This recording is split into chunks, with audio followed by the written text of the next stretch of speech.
Olá, meus amigos, amigas, sejam todos bem-vindos.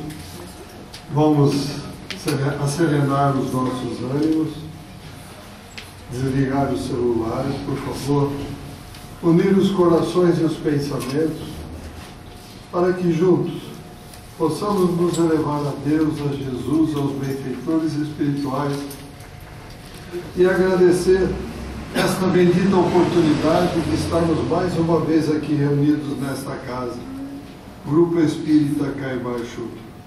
Esta casa que, como sempre, nos acolhe com carinho e proporciona a cada um de nós a oportunidade de colocar o amor em movimento através da caridade. Vamos agradecer a Deus que ainda nos permite estarmos aqui reencarnados nesta reencarnação, neste momento de transição, e que possamos, cada um de nós, com todos esses conhecimentos que estamos tendo, que a doutrina nos proporciona, sermos de fato um agente de mudança e não um mero espectador. Vamos agradecer a Jesus, nosso mestre, modelo e guia, que nos ensinou e exemplificou o que fazer, como fazer, para que um dia estejamos juntos, junto ao Pai. E vamos agradecer, sobretudo, a esses irmãos da espiritualidade que desde há muito trabalham para que tudo aqui possa transcorrer em paz, em harmonia, dentro da lógica e do equilíbrio do universo. Vamos então, irmãos, unidos todos mentalmente na prece, vamos iniciar o encontro da noite. Pai nosso que estás por toda a parte do universo, santificado seja o vosso nome, venha a nós o vosso reino, seja feita a vossa vontade aqui na terra, assim como em todos os lugares desse espaço infinito. O pão nosso de cada dia, necessário ao sustento físico e espiritual, nos seja dado hoje e sempre. Perdoe, Pai, as nossas ofensas, porém somente na mesma medida em que perdoarmos os nossos ofensores. Não nos deixeis cair em tentações da matéria, mas livrai-nos, Senhor, de todos os males, pois somente a Ti pertence o reino, a glória e o esplendor para todo o sempre. Graças a Deus, a Jesus e aos benfeitores. Então continua a Selene, hoje com Obreiros da Vida Eterna, para concluir o capítulo 12.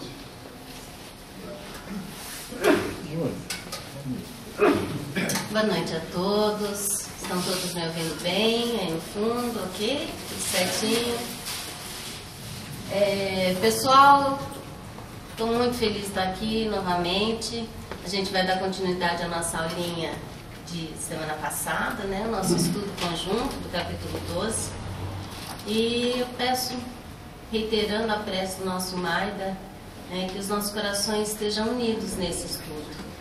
Porque os estudos, quando a gente faz assim em conjunto, é bom o diálogo, é boa a palavra falada, as imagens, mas a linguagem é entre Deus e o nosso coração.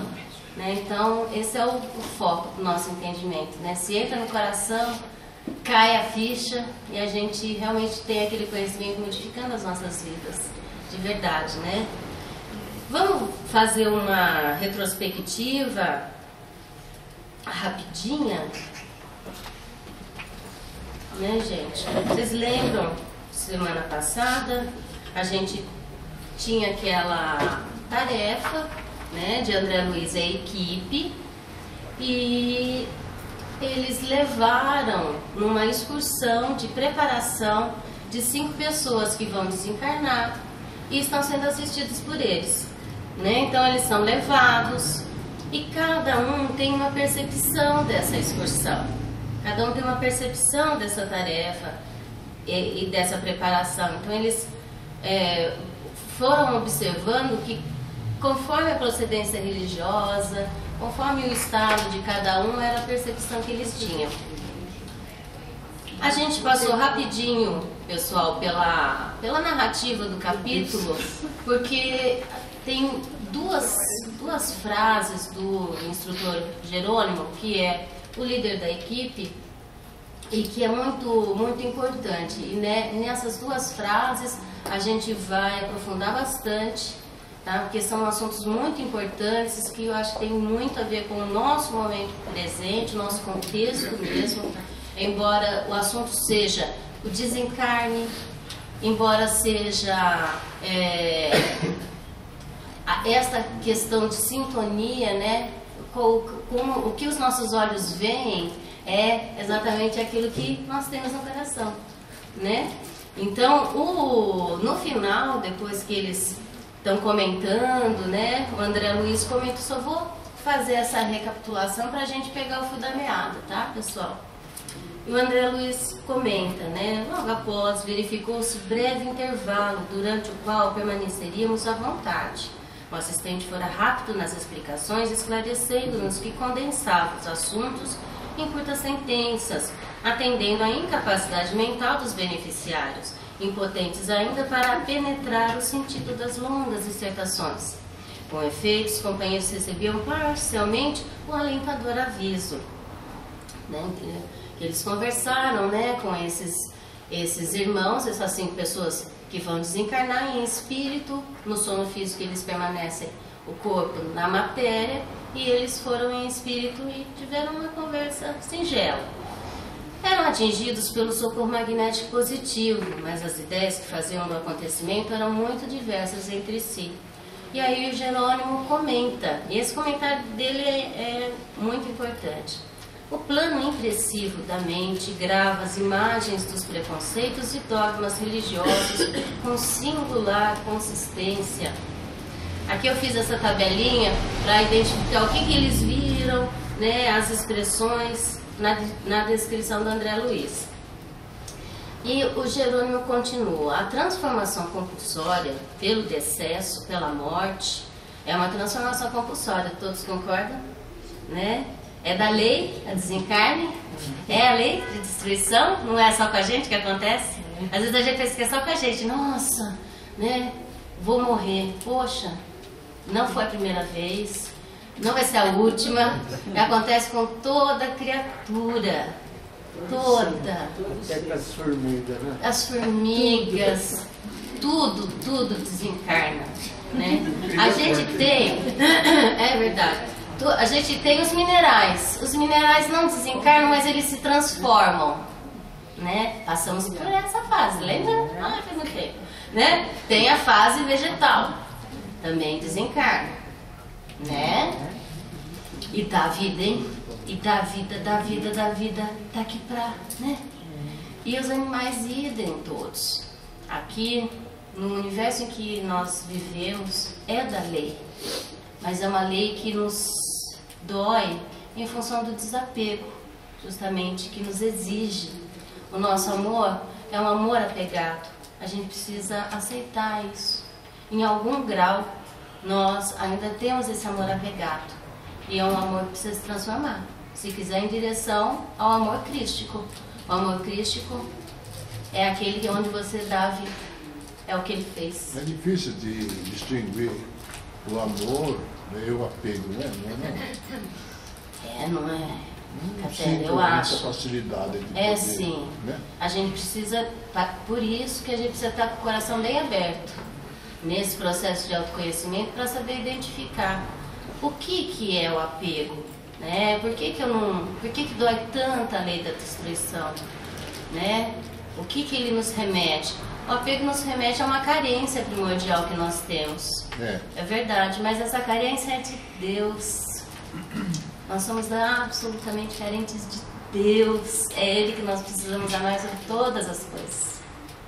Inclusive sobre essa forma física, que não é a nossa identidade. Nós temos uma identificação muito forte com o nosso corpo físico, né? E por mais que nós saibamos tudo que nós sabemos, a gente no fundo ainda acha que a gente é essa cara, esse corpo. Difícil. Não é, Locatiano? Mas a gente vai conseguir, Locatiano. Então, se quiser, juntos, a gente Como vai, não sabe, né? Então ele diz assim, olha, a transformação compulsória pela morte reintegrará a criatura no patrimônio de suas faculdades superiores. Olha que frase, gente. Lembra uma vez a gente aqui comentando que a consciência se expande muito no plano espiritual. Né? Tem aquele livro maravilhoso da Ivone Pereira, no Memórias de um Suicida, e que ele desencarnado, né, foi suicida, amigo do Camilo Castelo Branco, e ele tem a coisa com a mão, que aí ele vê no perispírito a mão se desintegrando, e ele quer e ele renasce sem as mãos, que foram as mãos que mataram. Mas e aí a gente fica pensando, poxa, que consciência, né? Que coragem. Não, eu faço questão de renascer sem as minhas mãos. Mas por quê? Porque a consciência não permite. É muito doloroso a gente olhar para trás, ver a nossa vida física e ver as burradas que a gente fez. É nesse grau. E ver essas burradas sem consertar é pior do que renascer sem as mãos. Para o amigo do Castelo. O perdão às vezes ajuda, né? Oi, querido. O auto-perdão, será que ajuda? Sempre, sempre. O auto-perdão. Olha que excelente. A autoaceitação. Precisamos amar a Deus e aos próximos como a nós mesmos. Então, esse amor é o que? A autoaceitação. Né? Então, reintegrar a criatura no patrimônio de suas faculdades superiores. Essa consciência mais ampla faz parte das nossas faculdades superiores. Ah, só no plano espiritual aqui a gente não pode acionar? Estamos acionando nesse momento, meus irmãos. Ao menos nos nossos esforços. Né? Não é? Ou não? Ou tem alguém aqui pensando na lista de compra? Ou está pensando, me cura de uma vez por todas, porque eu só quero me curar e depois eu sumo da sua vida, Deus. Não é assim? Às vezes a gente procura por Deus só nesse desespero. E não é uma boa relação. Não é uma boa relação. A relação com Deus é uma relação de confiança. Né? E a gente vai falar muito sobre isso. O trabalho, porém, não pode ser brusco, sob pena de ocasionar desastres emocionais de graves consequências. Urge considerar a necessidade da medida, da gradação. Vejam a delicadeza, né, pessoal? Que carinho. Mas é um carinho que eles estão recebendo porque é um carinho que eles exalam. Eles exalaram durante a encarnação deles, né? Há, contudo, observação valiosa a destacar. Como vemos, não é a rotulagem externa que socorre o crente nas supremas horas evolutivas. É justamente a sementeira do esforço próprio nos serviços da sabedoria e do amor, que frutifica no instante oportuno, através de providências intercessórias ou de compensações espontâneas da lei, que manda entregar as respostas do céu a cada um por suas obras. E é essa frase que a gente vai estudar, tá? Com a ajuda de Emmanuel. Na sequência, esse que é na sequência do discurso aqui do Jerônimo. Todo lugar do universo, portanto, pode ser convertido em santuário de luz eterna, desde que a execução dos divinos desígnios seja a alegria de nossa própria vontade. Fim da colheita de preciosisões, aí ele dá só a finalização no capítulo, tá, pessoal? Mas essa frase de Jerônimo, para ilustrar, para comentar que não é a rotulagem externa que socorre o crente, que é incrível isso, né? Por que não é a rotulagem externa? Importa os meus títulos? Importa qualquer coisa da minha matéria? O que vai importar da matéria? Eu acho que importa quanto a gente usou pro bem, né? Oi, Nedinha. Os bons atos. Os bons atos, exatamente. A boa utilização da matéria enquanto nós a temos. Porque realmente é nossa. Não é. É da lei irmos, né? E para isso, envelhecermos, atoitarmos de alguma forma, né? Às vezes existe muito inconsciente aquele antagonismo nosso, de não aceitar. A nossa cultura favorece, que a nossa cultura valoriza demais a beleza física, a juventude. É diferente, por exemplo, da tradição mais oriental, onde o venerado é o idoso, não é o jovem. O jovem rala, né? E o venerado, que é o idoso. É diferente da cultura americana que nós somos altamente influenciados, né? O bom é o jovem, o velho, infelizmente, não é, né? Então isso é muito complicado. A gente acha que a gente vive num antagonismo com relação à lei de destruição. E isso não é uma coisa boa, na verdade. Por quê? Porque é da lei, é a coisa mais óbvia da lei.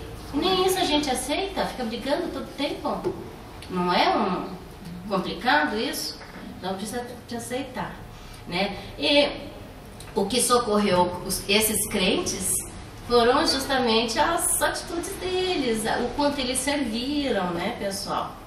É justamente a sementeira do esforço, no serviço de sabedoria e amor, estudo e caridade, que frutifica, que dá frutos, não tem fim, gente.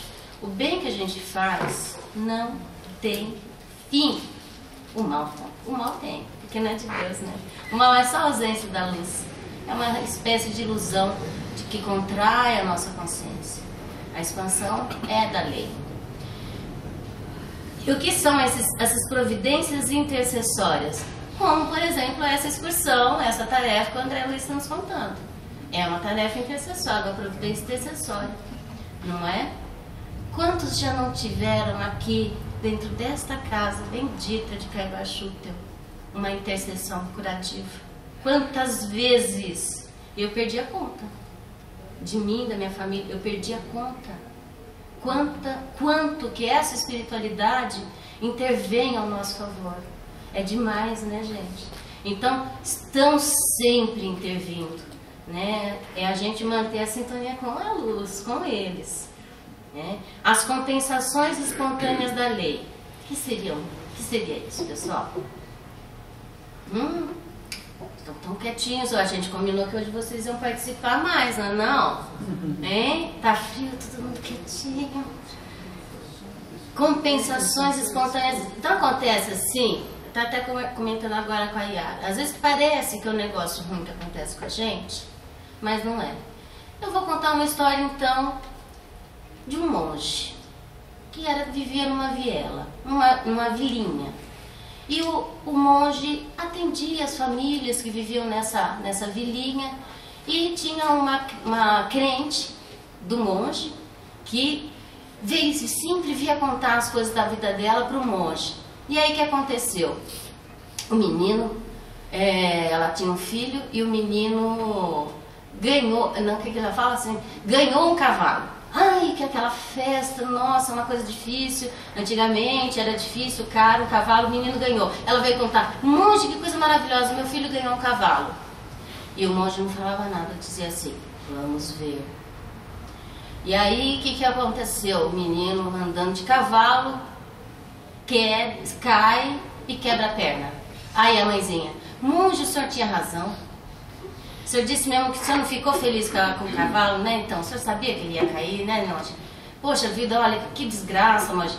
É uma desgraça, não é mesmo, seu monge? Ele, vamos ver. Aí, a mãezinha já tava, né? Esse monge não dá um olho, né? Meu Deus do céu, o que vai acontecer? Aí o menino, o que aconteceu? O menino lá com a perna quebrada, veio a guerra, começaram a pegar todos os meninos pra guerra, não pegaram o menino dela, porque tava com a perna quebrada. Ela ficou muito feliz. Monge, olha, o senhor sabia, o senhor é danado, né? Então o menino vai pra guerra por causa da perna, por causa do cavalo. Nossa, monge, que incrível, né? E aí o monge, vamos ver. Puxa vida, esse monge, né?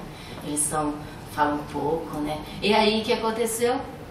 A gente não sabe o bem que vem de todas as coisas. A gente sabe. A gente faz só o croquis. O projeto executivo mesmo é de Deus. A gente não sabe o que realmente vai vir de bom. As coisas negativas, elas tendem a se destruir umas às outras. E as positivas nos aparecem, surgem, são essas compensações espontâneas da lei. Nós não temos consciência, nós não temos, saindo das metáforas arquitetônicas e indo para as jurídicas, Nós não temos o processo em mãos. Nós não temos o nosso processo em mãos. Nós não temos o que fazer? Autoconhecimento, reforma íntima. Mais uma vez, né, gente? Então vamos a cada um por suas obras. A cada um por suas obras. Sintonia, merecimento, produzindo a nossa realidade. E aí eu fui buscar no Velho Testamento, no Novo Testamento, e um comentário de Emmanuel. Em Gálatas, a gente já vai ter tudo que o homem semear, isso também ceifará. Em Lucas 6:44, é essa passagem que Emmanuel vai comentar com a gente. Pois cada árvore é conhecida pelos seus próprios frutos. Não é possível colher-se figos de espinheiros, nem tampouco uvas de ervas daninhas. Em Mateus 7 e em Mateus 12 a gente vai ter também: pelos seus frutos os conhecereis. É possível alguém colher uvas de um espinheiro ou figos de ervas daninhas? Portanto, pelos seus frutos os conhecereis. Ou fazei a árvore boa e o seu fruto bom, ou a árvore má e seu fruto mau, pois uma árvore é conhecida pelo seu fruto. E a gente vai ter aquele capítulo 21 do Evangelho segundo o Espiritismo, que só vai falar sobre isso, né, gente? Que fala sobre os falsos profetas, sobre as questões de desonestidade, de mascaramento, né? Então, por isso que eu digo que é um assunto muito atual, né? A nossa cultura brasileira, ela vive um processo de transformação, no macro e no micro, né? E envolve justamente isso, a honestidade. Então, em Lucas 44, Emmanuel vai nos contar no Caminho, Verdade e Vida, o capítulo 121, chamado Espinheiros. Os abrolhos são espinheiros, são recifes. Vocês sabem, né, pessoal? Aqueles recifes que são pontiagudos, que parecem agulhas, né? Nem se vindimam uvas dos abrolhos. Vindimar é o quê? Colher uvas. Emmanuel é muito erudito, utiliza umas palavras para nos educar, né? Porque o nosso vocabulário é meio, bem reduzido mesmo, né, gente? Então não se colhem uvas, né? Não se vindimam, não existem essas colheitas nos espinhos. Eu me lembro uma palestra, eu acho que foi do ano passado. Antes de mim, quem foi a médica? A Fernanda, que ela deu um exemplo maravilhoso do cacto. Você planta cacto, você planta cacto e você quer louros. Não vai nascer louros dos cactos, né? Não vai nascer. Até algumas flores existem nos cactos, mas não faz sentido esperarmos bons resultados de coisas negativas. Não faz, não é da lógica isso. É que a gente ainda está aprendendo a fazer uso da nossa razão, né? Vamos ver o que Emmanuel diz. O cristão é um combatente ativo, despertando no campo do Senhor, aturde-se-lhe a visão com a amplitude e a complexidade do trabalho. Dificuldades, tropeços, cipoais, ervas daninhas. E o Evangelho, com propriedade de conceituação, elucida que não se pode vindimar nos espinheiros. Entretanto, teria Jesus assumido a paternidade de semelhante afirmativa para que cruzemos os braços em falsa beatitude? Se o terreno permanece absorvido pelos espinheiros, pelos abrolhos, o discípulo recebeu inúmeras ferramentas do mestre e dos mestres. Indispensável, pois, enfrentar o serviço. O Cristo encarou face a face o sacrifício pela humanidade inteira. Será a existência de alguns espinhos a causa de nossos obstáculos insuperáveis? Não. Se hoje é impossível a vindima, a colheita, ataquemos o chão duro, lavemos o solo árido, adobemos com suor e lágrimas. Haverá sempre chuvas fecundantes do céu ou generosos mananciais da terra, abençoando-nos os esforços. O esforço, a divina providência reside em toda parte. Isso é que a gente tem que colocar na nossa cabeça e no nosso coração, para aumentar a nossa fé. também está a nossa confiança em Deus. Por quê? Porque bobeou, não viu, a gente acha que Deus ali não está. Por quê? Será? Está em todos os lugares, né? Reside em toda parte. Não ouvidemos o imperativo do trabalho e depois, em lugar dos abrolhos, colheremos o fruto suave e doce da videira. Então, ele fala aos espíritas, né? Ele fala diretamente do trabalho, é incrível, né? Então, aqui essa parte, em especial, o cristão é um combatente ativo. Então não dá para ficar de braços cruzados, né, gente? Jamais. Então o trabalho é dentro e fora de nós. E seja lá qual o espinho que a gente tenha na carne, Paulo também tinha um espinho na carne. Se Paulo teve, a gente está reclamando de ter? Hã? Se o o nosso mestre, nosso Senhor Jesus Cristo, nasceu numa manjedoura e morreu na cruz, a gente está reclamando? Será mesmo que a gente está se enganando? Porque o caminho crístico é um caminho no qual a gente pega a nossa cruz e segue. É fácil? O Espiritismo não tem templos para 12 mil pessoas, por exemplo. Por que será, hein? Que é fácil ser espírita? Não. Hein? Não é nada fácil. Mas, de espinho, né?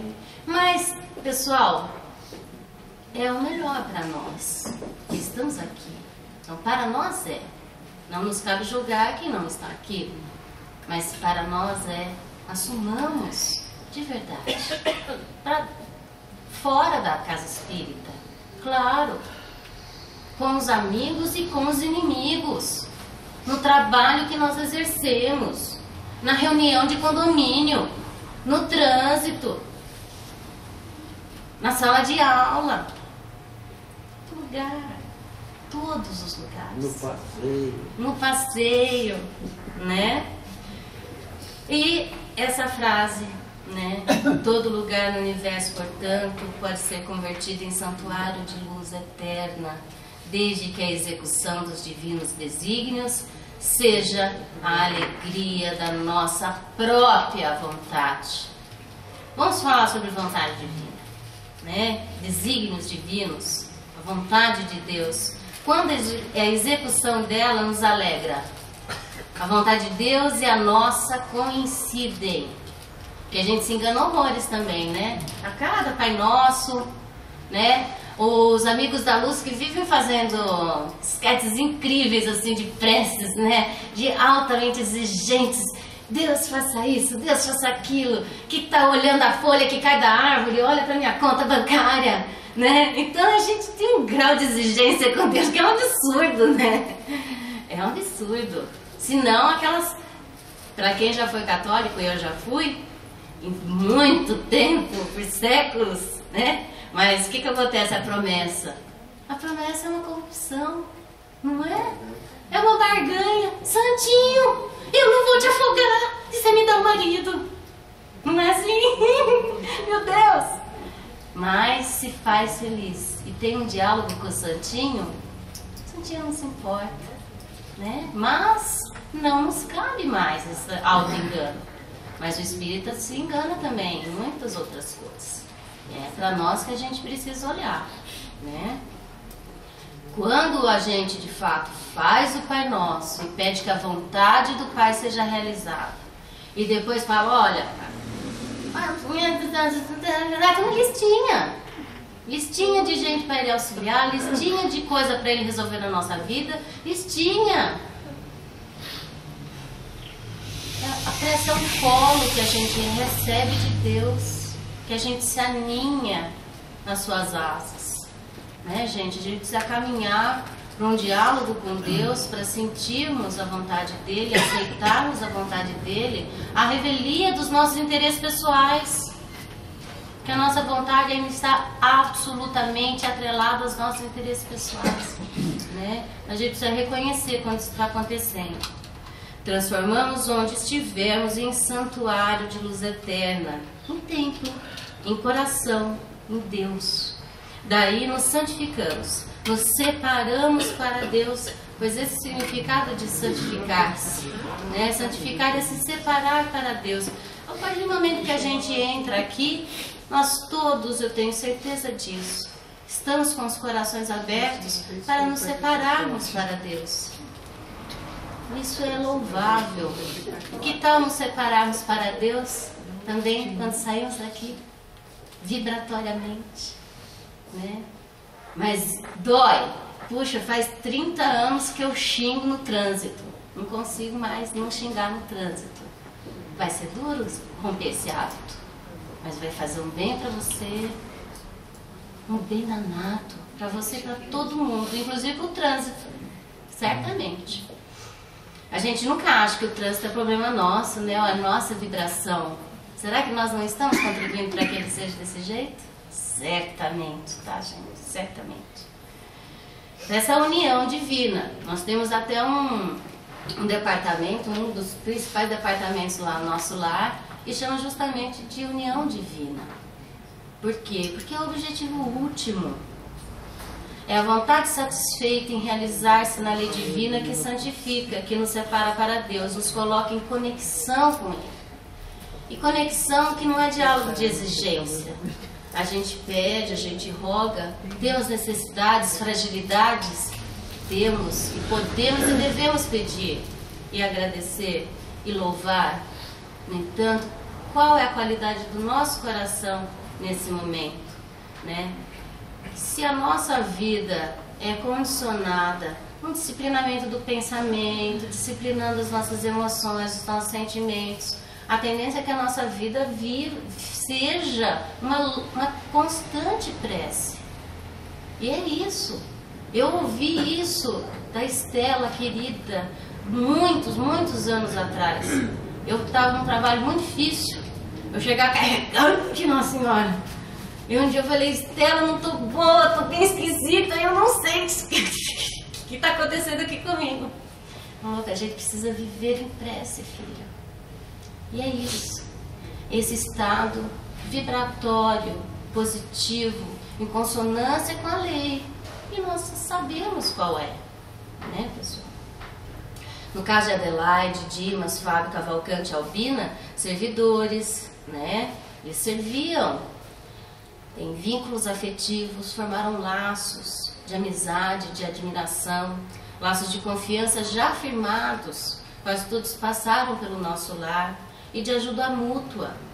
Muito possivelmente, corações queridos, quando eles reencarnaram, né, já havia esses laços não se perdem.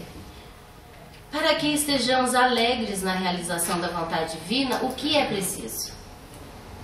Qual é a vontade de Deus? Quais são os desígnios divinos? Ó, 3 perguntas aí para vocês participarem, um de cada vez, todo mundo falando ao mesmo tempo, as pessoas não ouvem.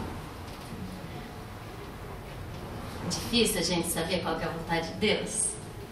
Quantas vezes ele falou? Em todas as culturas ele falou, de todas as formas. Vocês acham que eles não falaram só para os franceses? Não falaram para os hindus? Para os chineses? Para os japoneses? Ele veio falar para todo mundo. Todo mundo. Cristãos e não cristãos. Não é? Quando o trabalhador converte o trabalho em alegria, André Luiz nos conta, o trabalho se transforma na alegria do trabalhador. É a alegria no trabalho, a alegria no serviço que importa, pessoal. Não tem coisa pior do que a gente precisar ter uma necessidade. E quem vem suprir essa nossa necessidade, faz, supre, mas supre sem alegria. Tem coisa pior. Já viveram isso? Eu vivi várias vezes, eu posso dizer. Porque eu também já fui servida com muita alegria. E aqui eu sinto isso. Eu sinto isso. De encarnados e desencarnados. Que me sustentam com alegria. Eu não única coisa que nos cabe, a única coisa que podemos fazer é servir com a mesma alegria, né? Acontece muitas vezes no mesmo trabalho, isso que vale para a vida profissional, vale para o trabalho espírita, fazendo sempre a mesma coisa, às vezes vai amargando, vai enchendo o saco mesmo, tem que aceitar, deixa eu fazer outra coisa, eu não estou me dando bem nessa tarefa, não é? Importante você ser feliz na tarefa. Se você está assistindo, seja quem for, encarnado ou desencarnado, com seu coração na mão mesmo oferecendo essa alegria, e esse desprendimento, esse desapego, né? E eu trouxe esse comentário de Emmanuel procurando a gente desenvolver o que é a vontade divina. Então ele dá o título do capítulo 158 do livro Palavras de Vida Eterna. E ele vai comentar a carta aos Romanos, capítulo 12, versículo 12, de Paulo de Tarso. E não vos conformeis com esse mundo, mas transformai-vos pela renovação do vosso entendimento, para que experimenteis qual seja a boa, agradável e perfeita vontade de Deus. Às vezes parece que aquele que faz a vontade de Deus é aquele quietinho, aquele que não faz nada, aquele que é mais passivo. Será? Ou será que é guerreiro que nem Paulo? Guerreiro bom combate? Não vos conformeis com esse mundo. Tá pronto? De jeito nenhum, né, gente? É problema nosso? Todos os problemas humanos são problemas nossos. Assumamos isso, porque essa é a postura que o Cristo nos pede. Nada que é humano seja estranho. E o Emmanuel vai nos dizer: expressa-se a vontade de Deus pelas circunstâncias da existência. Todavia, devemos apreendê-la na essência e no rumo, o que nos será claramente possível, não só pelos avisos religiosos que nos ajudam a procurá-la, nem pelos constrangimentos da terra que nos impelem a compromissos determinados, nem pelos preceitos sociais que nos resguardam em disciplina, nem pela voz dos amigos que nos apoiam na caminhada, nem pelos acicates, pelas esporas, pelos espinhos da prova que nos corrigem os sentimentos. A fé ilumina, o trabalho conquista, a regra aconselha, a afeição reconforta e o sofrimento reajusta. No entanto, para entender os desígnios divinos a nosso respeito, é imperioso renovar-nos em espírito. Essa é a lei. Jamais a estagnação, jamais a inércia, sempre a mudança, sempre a transformação é necessária. Largando a era é essa plantinha eu trouxe a imagem, a gente tem um prédio incrível que é coberto de era bem aqui em frente, né? Largando a era do conformismo, da inércia, sem renovação, sem mudança, sem evolução, a encarnação estacionária. O próprio André Luiz nos fala sobre isso, que se nos arraiga no íntimo, alentada, animada pelo adubo do hábito, em repetidas experiências no plano material. O que são isso? As nossas tendências, né, pessoal? Por isso que sem autoconhecimento não tem como nos corrigir. Se eu não assumir, por exemplo, que eu xingo no trânsito, isso me dá um prazerzinho, que se eu faço é porque eu gosto, né? Eu assumo que eu não quero mais isso, eu vejo quanto há de mal para mim nisso, e eu não assumi uma atitude ativa comigo mesma para mudar esse hábito. Só quem sabe nascendo de novo, em outra família, com pais que jamais vão te permitir falar um palavrão, tipo assim, né, gente? Mas a gente tem recursos para fazer isso agora. Nós temos. No Livro dos Espíritos, a mensagem é de que é com facilidade que a gente evolui. só nos resta querer. Então, eu trouxe aqui uma comparação, porque vai e volta eu vejo essa confusãozinha. O que é conformismo? Que Emmanuel nos pede para jamais termos. E o que é resignação? Porque às vezes pode acontecer de achar que resignação é conformismo. Não é. Dentro da doutrina nós temos uma diferença cabal dessa palavra resignação. E o Kardec nos fala no sentido de resiliência, consentimento do coração, aceitação afetiva com atitude proativa, transformadora. Há renovação, há um controle compartilhado com Deus. Nós temos total controle? Nós temos controle nenhum? Qual é o controle que nós temos compartilhado com Deus? É uma dança. É uma dança. Se essa dança que eu estou aqui na existência, com a divindade, e eu estou pisando no pé do cara, estou num descompasso sem fim, aí não vai dar certo, estou em descompasso com a lei. Conformismo é a própria alienação, a inércia, a repetição, a acomodação, a zona de conforto, o morno, sem ação, sem reação, não há renovação, sem participação, estagnação, insatisfação e vitimismo. É ou não é, pessoal? Né? Se eu estiver falando qualquer besteira aqui, vocês me corrijam. Qual que é o caminho? Besteira não, mas pode ir. Passou.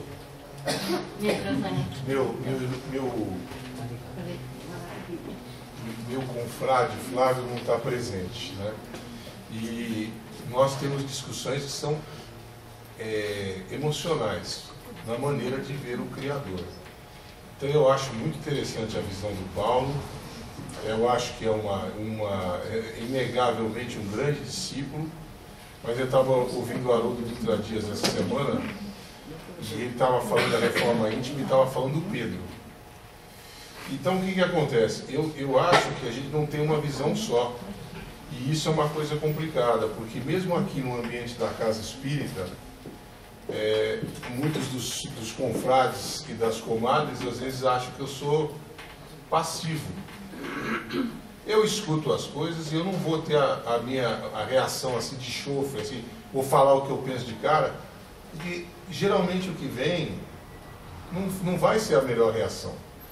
Então eu acho que a gente precisa ser Paulo, sim, precisamos lutar o bom combate, tudo, mas também tem um lado, assim, até para o grupo, que é importante a questão de você também saber sofrer, né? Então a gente mais do que uma vez, eu estava falando aqui na quinta-feira, no primeiro horário, e eu fui falar de tolerância. Então, um pito de duas senhoras que estavam ali, você está errado, não é tolerância, tem que amar. Então, às vezes, amar, eu ouvi a pessoa falando uma grande besteira, e você percebe que naquele momento não é a hora de você falar. Então, é como fazer a caridade material aqui. Não dá para fazer porque vai atrapalhar, o trabalho é especializado, tem que fazer em Diadema. Mas tudo tem, às vezes, uma visão, uma medida. A gente não pode ir por um caminho só. Com toda a admiração que a gente tem, até pela transformação.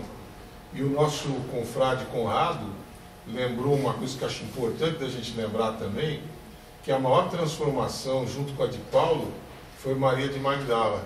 Que o Pedro não aceitava, dentro daquela visão que ele tinha de patriarca e de mais velho, mas, puxa vida, a transformação que ela propôs, o exemplo que ela é para nós também. Então a gente tem que, às vezes, ter mais de uma visão, porque aqui é aquela coisa que está no Evangelho segundo o Espiritismo, que a gente se permita ter a nobre rivalidade do bem. Cada um vai contribuir com a sua visão. Às vezes tem que ser Paulo, às vezes tem que ser Pedro, às vezes tem que ser Maria de Magdala, é o que ela fez, né? O próprio Paulo nos pede, não me lembra a carta, que não diga eu sou de Paulo e eu sou do outro, somos de nosso Senhor Jesus Cristo, né? A única coisa que nos isenta da honestidade, da verdade, é a caridade. Se por caridade o meu coração me pede o silêncio, é o silêncio que eu devo ter. Se por caridade o meu coração pede que eduque, Que evangelize? Sim, é isso que eu vou fazer. Aí vai o coração. Aí a gente consulta a vontade divina. O que vai ser melhor? Vai frutificar? Existe um contexto, uma preparação? Vai ser gentil, né? Então é um conjunto mesmo, né, Hugo? Que a gente nunca vai ser um padrão, não tem receita. Somos ímpares. Não tem centímetro quadrado igual no planeta e nem no universo. E olha que tem universo, hein? Então imaginem se dá pra gente padronizar. A vontade de Deus é uma só. Tanto que aqui ele nos diz, olha, vem pelas circunstâncias da existência. Nos cabe sempre a fé e a razão juntas na análise. E sempre nesse contexto. Se é caritativo, então eu posso me isentar da verdade momentaneamente. Isso quantas vezes a gente vê, meu Deus do céu. E eles dão exemplo aqui mesmo com os irmãos que estão sendo preparados para o desencarne, né? Com delicadeza, com gradação. Então é dessa forma, mesmo porque a educação e a evangelização, sem alegria, elas fazem o contrário. O Chico era alegre. Nossa, como o Chico era alegre, não é? Fundamental marca do Chico, a alegria. Tem que ter, não adianta. A gente não faz nada sem um sorriso no rosto, de verdade. Um brilho nos olhos. Isso é o fundamento, é fundamental. Então, essa renovação. Recebamos o auxílio edificante que o mundo nos ofereça, mas fujamos de contemporizar com os enganos do mundo, diligenciando burilar-nos cada vez mais, porque a educação conosco é clarão no âmago da própria alma, e por muito brilhemos por fora, no jogo das ocorrências temporárias da instância física, nada entenderemos da luz de Deus, que nos sustenta a vida sem luz em nós. Jesus lhes respondeu e disse, a minha doutrina não é minha, mas daquele que me enviou. Em João 7,16. Eu trouxe, tudo bem essa passagem aqui, pessoal? Ok? A gente tem uma tendência muito forte de iniciarmos. A gente tem uma coisa com o hábito que é muito forte e é uma dificuldade a mudança. É muito importante nós desenvolvermos o desapego. Sem o desapego a gente não consegue mudar, gente. Porque a gente fica pegado naquela nossa característica. A gente fica pegado naquele nosso hábito. Para desapegar e mudar, solta. E eu trouxe outro, não vai dar tempo, né? Vai dar. Dá? Será? Participem, vão perguntando, tá, gente? Porque eu quero até priorizar a fala de vocês, tá? Mas eu sei que são questões duras, mas essa dureza é uma glória, né? Se toda dureza fosse essa, né? A nossa autorreforma, meu Deus. E ele nos fala no livro Assim Vencerás, é um livro pouco conhecido, no capítulo 13, na execução da divina lei. Aqui os valores, os principais princípios cristãos. Amemos a Deus sobre todas as coisas, procurando-lhe o reino do amor, em cuja edificação devemos contribuir. Auxiliemos ao próximo, tanto quanto desejamos ser auxiliados. Cumpramos de boa vontade os deveres de cada dia. Honremos os familiares, amparando-os, quanto nos seja possível. Procuremos não prejudicar a ninguém. Trabalhemos com alegria, servindo a todos em favor de nós mesmos. Desculpemos as faltas alheias, compreendendo quanto temos errado por nossa vez. Não cobicemos dos outros, senão as virtudes e as qualidades respeitáveis que nos compete imitar na experiência comum. Busquemos não realizar despesas além das nossas possibilidades, ainda mesmo que essa medida nos custe sacrifícios ingentes. Conservemos a saúde através de hábitos dignos, espalhando em torno de nós a alegria e a fé, o otimismo e a confiança. Não nos cansemos de aprender, entendendo que o progresso da alma é infinito, no espaço, no tempo. Vivamos cada dia as bênçãos do serviço e do estudo, da prática do bem e do concurso fraterno, com paciência e compreensão, à frente de todas as situações, de todas as pessoas e de todas as coisas. na certeza de que poderemos ser convidados à prestação de contas da própria vida a qualquer momento, e assim estaremos habilitados a viver diante do Senhor e diante das criaturas, cumprindo fielmente a divina lei. Não disse nenhuma novidade. Emmanuel disse alguma novidade para vocês? Não, já sabemos muito bem de tudo isso. Precisamos praticar efetivamente, né, queridos? Eu falo por mim, eu erro quase tudo isso, né? Mas a gente vem do erro, melhorando. A próxima oportunidade que a gente tem de errar de novo, a gente não erra 90%. Né? Eu digo sempre o caso da, por exemplo, a maledicência. Né? Então, primeiro reconhece que você é maledicente. Depois você observe, analisa a sua maledicência. Nossa, hoje tem até, a Nete Guimarães tem uma campanha de mudar a pulseirinha de braço, assim, hoje, olha, falei mal de alguém, mudei a pulseirinha, então é uma vez, falei 2, 3, falei, então, quantas vezes eu falo mal? Eu vi que eu falo em torno de 10 vezes por dia. Então vamos tentar falar 5 vezes só, vai contando. É isso, chega uma hora que você não fala mais mal. Chega uma hora que você não pensa mais mal. Chega uma hora que você ama. É isso. É isso. A gente tem que começar parando de falar mal, por exemplo. Né? É uma das coisinhas só. Né? Então, como faltam só 5 minutos, eu acho que nem convém a gente dar andamento. Eu trouxe mais 2 mensagenzinhas só. Né? Muita gratidão. Eu vou abrir para vocês falarem, tá? 5 minutinhos. Dúvidas, pessoal? Olha, aquele combinado que a gente fez de vocês participarem mais hoje, hein? Fica para outro dia. Meu Deus. Ninguém quer falar nada, não? A fé em nossa vida é a vivência do amor. Mostrando a quem nos cerca o Evangelho do Senhor. Lindo. Isso aí é de uma música que eu fiz que logo eu vou gravar. Por favor, seu Sebastião, grave mesmo, hein? Repete pra gente. Fica Dá o microfone pra ele. Repete pra gente, Juninho. Não, ele vai falar. Que lindos Às versos. vezes eu esqueço a letra, eu tenho que ler, né?